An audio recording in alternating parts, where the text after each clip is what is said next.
ನಮಸ್ಕಾರ. ಇಡೀ ಪ್ರಪಂಚದಲ್ಲೇ ತಗೊಳ್ಳಿ, ಇಡೀ ವಿಶ್ವದಲ್ಲೇ ತಗೊಳ್ಳಿ, ಇಡೀ ಜಗತ್ತಿನಲ್ಲೇ ತಗೊಳ್ಳಿ, ಎಸ್ಪೆಷಲಿ ಈ ರಾಶಿ ನಕ್ಷತ್ರದ ಹೆಣ್ಣು ಮಕ್ಕಳಿಗೆ ಸಾಕ್ಷಾತ್ ಶ್ರೀರಾಮಚಂದ್ರನಂಥ ಗಂಡ ಸಿಗ್ತಾನೆ, ಸಿಕ್ಕಿರ್ತಾನೆ, ಸಿಗಬಹುದು.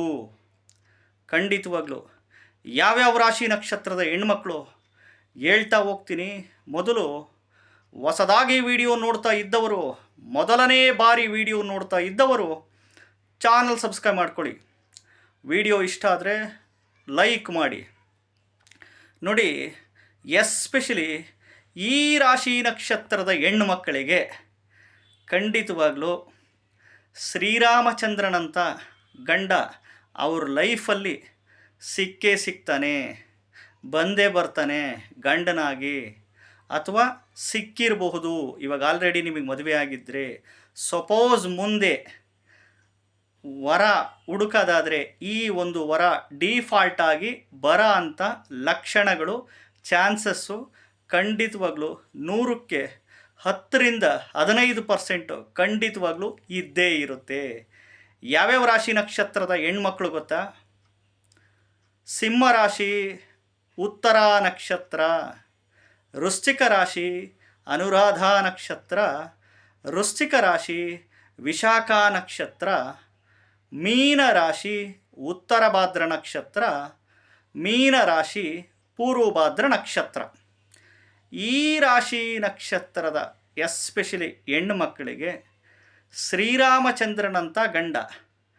ಶ್ರೀರಾಮಚಂದ್ರ ರಾಶಿ ನಕ್ಷತ್ರ ಯಾವುದಪ್ಪ ಅಂತಂದರೆ ಕರ್ಕಾಟಕ ರಾಶಿ ಪುನರ್ವಸು ನಕ್ಷತ್ರ.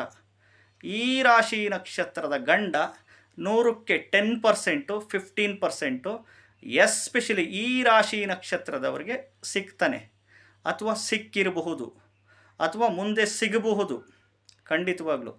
ಏಕೆಂದರೆ ಒಂದೊಂದು ರಾಶಿ ನಕ್ಷತ್ರದವ್ರಿಗೆ ಅವ್ರದ್ದು ಅದೃಷ್ಟನೇ ಹಂಗಿರುತ್ತೆ. ಸಿಕ್ಕರೆ ವೆಲ್ ಆ್ಯಂಡ್ ಗುಡ್ಡು. ಯಾಕೆಂದರೆ ಜ್ಯೋತಿಷ್ಯ 40% ವರ್ಕ್ ಆದರೆ ಇನ್ನು 60% ನಿಮ್ಮ ಕೈನಲ್ಲಿರುತ್ತೆ. ನಿಮ್ಮ ಶ್ರಮದ ಕೈಲಿ, ನಿಮ್ಮ ಸೆಲ್ಫ್ ಎಫರ್ಟ್ ಕೈಲಿ, ನಿಮ್ಮ ಆಲೋಚನಾ ಶಕ್ತಿ ಮೇಲೆ ನಿಂತಿರುತ್ತೆ. ಇನ್ನೊಂದು ವಿಧಿ ಮತ್ತು ಕರ್ಮದ ಆಟ ಇನ್ನು 60%. 40% ಅಷ್ಟೇ ವರ್ಕ್ ಆಗೋದು ಜ್ಯೋತಿಷ್ಯ. ಹಂಗಾಗಿ ಹೇಳ್ತಾ ಇದ್ದೀನಲ್ಲ, ಜ್ಯೋತಿಷ್ಯ ಇರೋದು ಕತ್ತಲಿನಿಂದ ಬೆಳಕಿನೆಡೆಗೆ ಕರ್ಕೊಂಡೋಗೋದಷ್ಟೇ, ಗೈಡೆನ್ಸ್ ಮಾಡೋದಷ್ಟೇ ಜ್ಯೋತಿಷ್ಯ ಇರೋದು. ಯಾವ ಜ್ಯೋತಿಷ್ಯಗಳು ದೇವರಂತೂ ಅಲ್ಲ, ಪವಾಡ ಮಾಡೋರಂತೂ ಖಂಡಿತವಾಗ್ಲೂ ಅಲ್ಲ. ನಿಮ್ಮನ್ನಂತೂ ಮೊದಲೇ ಶ್ರೀಮಂತರನ್ನಾಗಿ ಯಾರೂ ಮಾಡಲ್ಲ. ಇಂತಿಂಥ ರಾಶಿ, ಇಂತಿಂಥ ನಕ್ಷತ್ರದವ್ರಿಗೆ ಇಂತಿಂಥ ವರ, ಇಂತಿಂಥ ವಧು, ಇಂತಿಂಥ ಗಂಡ, ಇಂತಿಂಥ ಹೆಂಡತಿ ಮದುವೆ ಮಾಡ್ಕೊಳ್ಳಿ ಅಂತ ಹೇಳೋದು, ಗೈಡೆನ್ಸ್ ಮಾಡೋದು ಶಾಸ್ತ್ರದ ಒಂದು ಲಕ್ಷಣ. ಅದು ಮುಂದೆ ನೀವು ಜಗಳ ಆಡಿ, ಕಿತ್ತರ್ಕೊಂಡು, ಕಿವಿ ಹರ್ಕೊಂಡು, ಡೈವರ್ಸ್ ಮಾಡ್ಕೊಂಡ್ರೆ ಅದಕ್ಕೆ ನೀವೇ ಕಾರಣ ಅಲ್ವಾ? ಗೈಡೆನ್ಸ್ ಮಾಡೋದಷ್ಟೇ ಜ್ಯೋತಿಷ್ಯ, ಮಾರ್ಗದರ್ಶನ ಮಾಡೋದಷ್ಟೇ. ಜಗಳ ಆಡಿದ್ರಿ, ನೀವೇ ಕಿತ್ತಾಡಿದ್ರಿ, ಡೈವರ್ಸ್ ಮಾಡ್ಕೊಂಡ್ರಿ ಅಂತಂದರೆ ಯಾವ ಜ್ಯೋತಿಷ್ಯಗಳು ಕಾರಣ ಅಲ್ಲ. ಯಾಕೆಂದರೆ ಸಂಸಾರ ಮಾಡೋದು ನೀವು. ಏನಕ್ಕೆ ಜಗಳ ಆಡಿರ್ತೀರ, ಏನಕ್ಕೆ ಸಮಸ್ಯೆ ಬಂದು, ಏನಕ್ಕೆ ಡೈವರ್ಸ್ ಆಗಿರ್ತೀರ ಅಂತ ನಿಮಗೆ ಮಾತ್ರ ಗೊತ್ತಿರುತ್ತೆ. ಇದು ಜ್ಯೋತಿಷ್ಯ ಶಾಸ್ತ್ರ ಇಂಡಿಕೇಶನ್ಸ್ ಮಾತ್ರ ಕೊಡ್ತಾ ಹೋಗುತ್ತೆ. ಈ ರೀತಿ ಲೈಫ್ ಲೀಡ್ ಮಾಡಿ ಅಂತ. ಅದಕ್ಕೆ ಕಾಮನ್ ಸೆನ್ಸ್ ಇಟ್ಕೊಬೇಕು, ಸಿಕ್ಸ್ತ್ ಸೆನ್ಸ್ ಆಪ್ರೇಟ್ ಮಾಡಬೇಕು. ಲೈಫ್ ಸ್ಟೈಲ್ನ ಬದಲಾವಣೆ ಮಾಡ್ಕೊಂಡಾಗ ಜೀವನದಲ್ಲಿ ಚೆನ್ನಾಗಿರ್ತೀರ. ವಿಡಿಯೋ ಇಷ್ಟ ಆದರೆ ಲೈಕ್ ಮಾಡಿ. ಹೊಸದಾಗಿ ವಿಡಿಯೋ ನೋಡ್ತಾ ಇದ್ದವರು, ಮೊದಲನೇ ಬಾರಿ ವಿಡಿಯೋ ನೋಡ್ತಾ ಇದ್ದವರು ಚಾನಲ್ ಸಬ್ಸ್ಕ್ರೈಬ್ ಮಾಡ್ಕೊಳ್ಳಿ.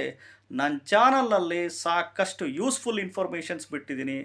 ಎಲ್ಲ ವಿಡಿಯೋಗಳು ನೋಡಿ ನಿಮಗೆ ನೀವೇ ಜ್ಯೋತಿಷ್ಯಗಳಾಗ್ರಿ, ನಿಮಗೆ ನೀವೇ ಡಾಕ್ಟರ್ಸುಗಳಾಗ್ರಿ, ನಿಮಗೆ ನೀವೇ ಸೈಕ್ಯಾಟಿಸ್ಟುಗಳಾಗ್ರಿ. ಹೇಳ್ತಾ ಇದ್ದೀನಲ್ಲ, ಎಲ್ರಿಗೂ ಒಳ್ಳೆಯದಾಗಲಿ. ಇಂಥ ಕರ್ಕಾಟಕ ರಾಶಿ ಪುನರ್ವಸು ನಕ್ಷತ್ರದಂಥ ಗಂಡ ಸಿಕ್ಕಿದ್ರೆ ನಿಮ್ಮ ಪುಣ್ಯ, ನಿಮ್ಮ ಭಾಗ್ಯ ಅಂದ್ಕೊಳ್ಳಿ. ನಮಸ್ಕಾರ.